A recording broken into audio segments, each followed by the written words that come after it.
due to Allah subhanahu wa ta'ala. We thank Him, we praise Him, we glorify Him. We beseech Him to send His choicest salutations upon His most beloved sallallahu ta'ala alayhi wa sallam, and upon all those who choose to tread His path until the last day. Earlier this morning, I was in my apartment, and my wife was doing some work around the house. I'd come in while she was cleaning some dishes from the gym we have in our basement, and she said, "Would you like some water?" And I said, "Sure, I would love some." Because she had just been cleaning with hot water, the water that she gave to me was very warm in the cup. And so I drank it, and as she turned away, my hand gestured to just pour it out to get some cold water. And instantaneously, I started to think about all of my sisters and brothers in Gaza who would do anything to drink even this hot cup of water right now. May Allah grant them ease. And within that moment, I started to think for myself, what really is my role and capacity within the circumstance that we find ourselves in? The notion that comes that is Qur'anic, a promise that is true, because Allah's promises are always true. That He is with the oppressed, He is with those that are weak. That victory in and of itself is not necessarily what we think about it in very limited capacities, but victory with Allah is both in a worldly endeavor, but also in terms of the world that comes next. May Allah grant ease to our brothers and sisters in Palestine. May He make us a generation that sees a free Palestine in our lifetime. And may He allow for us assembled here to recognize what our role is in the cultivation of what success and victory actually can be. There's a few different parts of the Qur'an that I want us to think about in relation to this conversation. And then prior to me getting off of the stage, I'm going to ask you all to join me in dua. One, I want us to think about Surah Al-Balad, that a lot of us have probably memorized, some of us are probably aware of, if not memorized in the last juz of the Qur'an. La uqsimu bihadha al-balad wa anta hillum bihadha al-balad. And you can just look up on your phone Surah Al-Balad so you can follow along with it. Quite often in the Qur'an, what we find when Allah is taking oath by something, the recognition of the value of that oath is deeply attached to the meaning and the verses that come after. So we have a verse that says لَقَدْ خَلَقْنَا الْإِنسَانَ فِي كَبَدٍ, that indeed humanity was created in a tribulation state, in a state of difficulty. But there's another verse that says وَهَدَيْنَاهُ النَّجْدَيْن, that we guided you to two najd, two pathways. The najd in Arabic is a tough path to traverse. When you look at the Qur'an, you want to see it as a text on a whole and not isolate verses in a reductive way that are not necessarily drawing meaning from the text exegetically, but more so eisegetically. Does this make sense? Like tafsir is an exegetical analysis. You take meaning from the text. What a lot of people do today is formulate an argument, and they're more eisegetical. They pick verses to prove what it is that they want it to mean, rather than taking meaning from it. You can turn a book into whatever you want to at the end of the day. But when you can see the verses on a whole and understand how they relate to one another, فَأَلْهَمَهَا فَجُورَهَا وَتَقْوَاهَا, the previous chapter is saying, giving us an indication that we have capacity to be towards what is good and what is not good. May Allah always make us from the righteous. But I want you to think about these verses all together. Because when you have a sanctified city, as Surah Al-Balad is taking an oath by, and the Prophet ﷺ's presence is being acknowledged in this sanctified city, and you have now pathways that are being described to you, linked to verses that come before, giving an understanding of what is a state of taqwa and what is a state of just wickedness. The Prophet's presence in this city is meant to now bring light to what is morally good and ethical. And the entire understanding of a sacred space, a sanctified space, a sanctified city, a house of Allah, a city like Mecca, a city like Medina, a city like Jerusalem, may Allah end the occupation that is taking place there. The whole idea with sanctified spaces is that they are meant to give us now insight on what it is that is good versus what it is that is not good. And if you've ever been to Palestine before, you can undoubtedly attest to the reality that is the goodness of the Palestinian people. The light that they possess, the reality of their resilience, the recognition of how it is that they generously demonstrate hospitality again and again and again. When we went to Palestine as a community right before COVID hit, one of the days it was raining outside. And we went to a masjid, and the Imam there, his name was Khalid also. He took us to the top floor, and he gave to us water and dates and asked us where we were from. And then he said, "What is it that you are doing here?" And we told him where we were, and he said, "I have always wanted to go and pray in the Haram in Jerusalem." And he said, "Last Ramadan, I went with 3 of my friends to try to go, and they didn't let us in. And they killed one of my friends." And as he's telling us this and we're hearing his story, he is still so happy that we can go to pray in a place that he should have no reason as to why he cannot pray there, but he loves for his brother what he loves for himself, embodying the deen, not just in a rhetorical way, but in a lived way. The adaptation of these is what we want to think about. When we think about Palestine's promise, you understand that Allah gives to you examples in a sea of darkness, what is undoubtedly going to always be real nur, real light. This is the purpose of sacred cities. This is the purpose of sacred spaces. To understand it within our context, if you walk into your local masjid, you go into spaces where Muslims frequent that are divided now not in ways that are meaningful, but rooted in segmentation of race, culture, and class. I went to pray the Jummah prayer in the masjid in Jerusalem.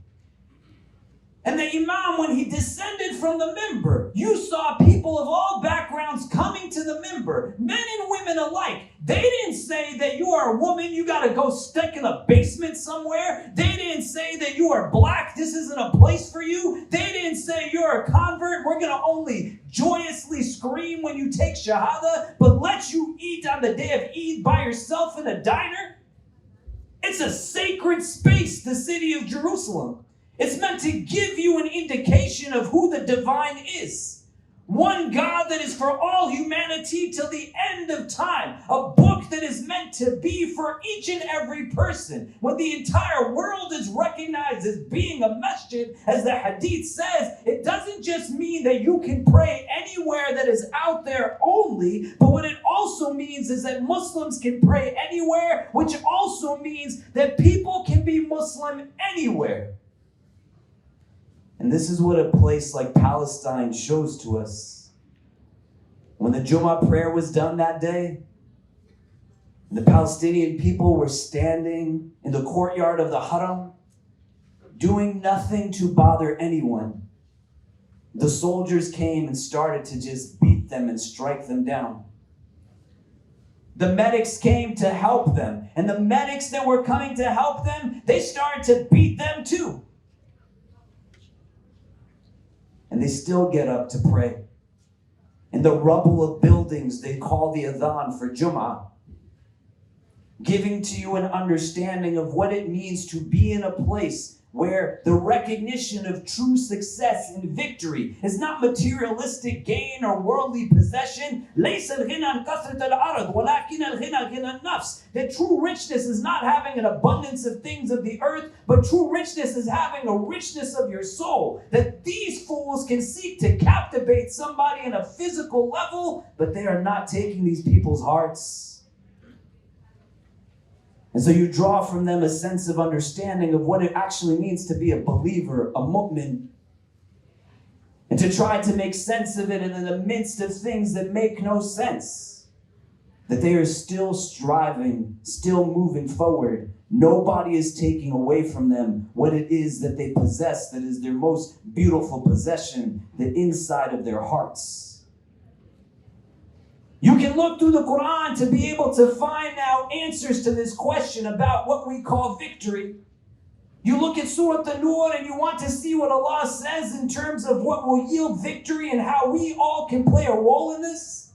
It talks to you in its verses about the need to be people of faith, to perform your prayers, to give your zakah, to be people who command to what is good and forbid what is wrong.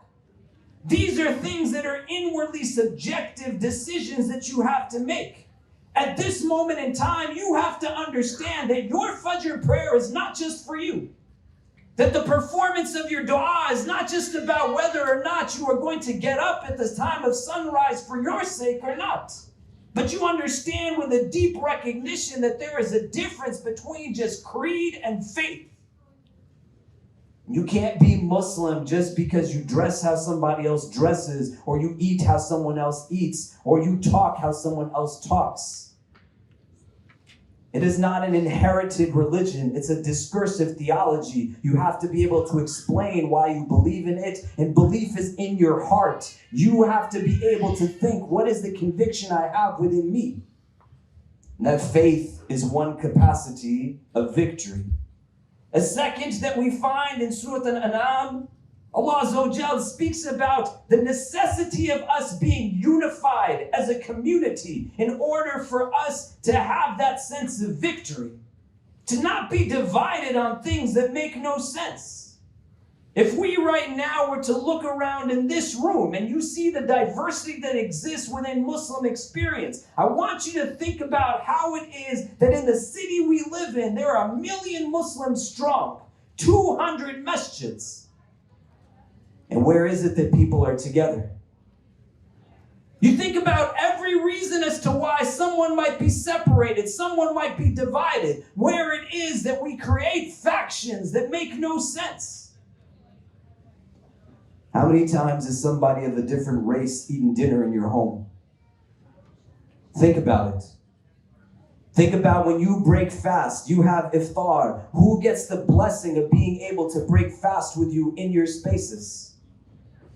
How many of you have people in your lives that you know that they have families that would never let them get married to someone of a different culture? If we were to just think about statistically in this room, based off of statistics, 1 out of every 4 people, women, experience abuse in some type of form in their life. Your prophet is described, sallallahu alayhi wa sallam, lam yadrib Rasulullahi imra'atan wala ghulaman wala waladan qat, that the messenger of God never struck a woman or a servant or a child ever. Where is there unity when in our own spaces there is abuse and oppression? Where is there unity when there is division based off of race, ethnicity, and class? When there are people who don't have food to eat in the streets that you walk in quite often. When the spaces that we traverse are not spaces that are sanctified the way Palestine is sanctified, where we have recognition of what it means to be a place that anyone can walk into. Who cares how big the dome is in your masjid? If there are people who come to frequent it that go home at night and beat their children. This is not unity. And to remedy and to bring victory necessitates understanding how we recognize the lived experiences of each and every one of us. And to really be those who hold on tight to the rope of Allah as the Qur'an commands us to. And then the third that we take from Surah Al-Anfal, that you have to be ready. You have to be prepared. You have to be in a place where you utilize your strengths, your talents with organized understandings. Organized evil will always triumph over disorganized righteousness. This is truth whether we accept it or not. And we're in a place right now where even just in the room that we are seated in, there is every skill set, every credential, there is no shortage of wealth whatsoever. Why is it that Muslims are afraid to speak what their voices want to be ushering into the world at the idea that they would lose a job? Those of you who are affluent and influential, run your own companies, are leadership CEOs, why are you not telling these young Muslims that if you get fired by that fool, I will hire you? No way, shape, or form, any doubt. Why are you not in a place where we are supporting one another strategically as best as we can? Running around right now in a place where the realities of what this world is about knock us down again and again and again. Did you think it wasn't an anti-black world? Did you think that because you have been put on a pedestal as a model minority, they might treat you differently? Did you think that just because you were given a few dollars, that means you would be protected from what it is that this society tells you it is built on again and again and again?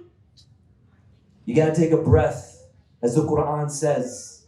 Understand faith, become unified, and then tap in interdisciplinary modes with strategy to become organized, to say, how do we take on this evil as best as we can? Otherwise, you're just going to run around in circles, exhausting yourselves, tiring yourselves. And in New York City, this should be the city where everyone is convening in moments like this, putting aside their differences and saying, what are we building with a recognition that even if this evil stops, may Allah bring peace to the people of Palestine. There's going to be a need for us to think about what it looks like 6 months from now, a year from now, 5 years from now. This is what Surah Al-Anfal is saying. You were given spiritual gifts. How are you using them with strategy? What is the advantage of 1,000 of us coming today on a Sunday to hear what the Qur'an says if we're not going to actually take it as guidance and live by it? And so some of us in this room have to be those who rise in a sea of darkness, to be the source of light that people are in need of, and to understand it in the ways that our brothers and sisters across the board are reliant upon us to recognize that it might not be that the ailment is elsewhere and we as the body are feeling pain because of somebody else's difficulties. But you shift the paradigm and you say to yourself, maybe I'm what's causing illness to the body on a whole. Maybe I've become so deeply fixated in what the false realities that this world promises me are my pursuit. That my success is based off of how much of the world that I acquire. Sometimes in order for you to have, somebody else has to have not. We can't be in that place anymore. And so as a collective, when you look around at the people who are here, I see beauty, I see light, I see potential. But you got to be able to give up your nights and weekends, sit in a place where you're part of a team, be unified and not only be there if your ideas are the ones that are only listened to. Otherwise, you go and build your own masjid down the street. And you know this is a story across cities in the country. Makes no sense. And Shaitan's strategies are for the long term. And so what he can put into your heart 5 years ago, 10 years ago, to say, I'm going to literally build my own place a block away. You now see the challenges that come up. We don't want to do this anymore. We should not let the sacrifices of our sisters and brothers in Palestine be in vain. And the most talented and the most dedicated amongst you all should sit and understand how you can, as a collective, come together to strategize in the way the Qur'an is telling us to. So that the generation that sits where you sit right now, 10 years from now, 30 years from now, 50 years from now, they don't have to worry about the same things that we're worried about. And all of it's in the Qur'an. You don't have to just read it, you have to just actualize it. And so I'm going to ask you to just join me in dua as we end this session and move on to the next. If you want to recenter yourself to the space, let yourself not just be here as a physical body, but be here in every sense of the word. Your spirit, your heart, your mind, your intellect. As we turn to Allah Azza wa Jal, asking Him to accept our dua and to give to us even better than what it is that we are beseeching Him by. Allahumma ameen. Allahumma laka alhamdu kama yanbaghi liwajhika wa azim sultanik. Laka alhamdu hamdan tahiran tayyiban mubarakan fihi la yawmiddin. Allahumma salli ala Sayyidina Muhammad fil awwaleen wa fil akhirin. Allahumma salli wa sallim wa barik ala Sayyidina Muhammad wa ala alihi wa sahbihi wa barak wa sallama ya arhamar rahimin. Allahumma ja'alna min al-mukhlisin. Allahumma ja'alna min al-mukhlisin. Allahumma ja'alna min al-mukhlisin. We begin this supplication in your name, Ya Allah, and beseech you to send your choicest salutations upon your most beloved sallallahu ta'ala alayhi wa sallam. We gather today at this moment, Ya Rabbi, to pray for our sisters and brothers in Gaza and throughout Palestine. Shower upon them and us your infinite mercy and grant all of us only the best in this world and the best in the next. Grant them freedom, Ya Allah, and make us a generation that witnesses a free Palestine in our lifetime. Guide the footsteps of our brothers and sisters living under this horrific occupation and deepen us in our trust, love, and care for them and each other so that we might come together to help them at this time. Send them only those who will be their helpers and supporters and protect them from any further affliction, anxiety, or anguish. Open their hearts to receive all of the love that we are sending them on this day and envelop them in your divine love always, Ya Wadud. Grant them peace, relax their fears, and remove from them any impediment that keeps them from doing all that they are able to do. The burdens of life sometimes seem too heavy to bear. The anxiety and anguish that sits inside of us feels bigger at times than the world around us. We seem to be surrounded by a darkness that is impenetrable. Today we ask you, Ya Allah, for the sake of our sisters and brothers who need us to be better than our best, to give us courage. Our struggles are real, but your promise is true. Indeed, with hardship there always comes ease. Remove from our hearts any fears or inhibitions and replace them with an ever-increasing boldness to live each moment as best as we can. Fill our hearts with a fire of your love and a desire for nothing less than justice for all. Make us the conveyors of truth, the purveyors of truth, the couriers, the carriers, the upholders of truth.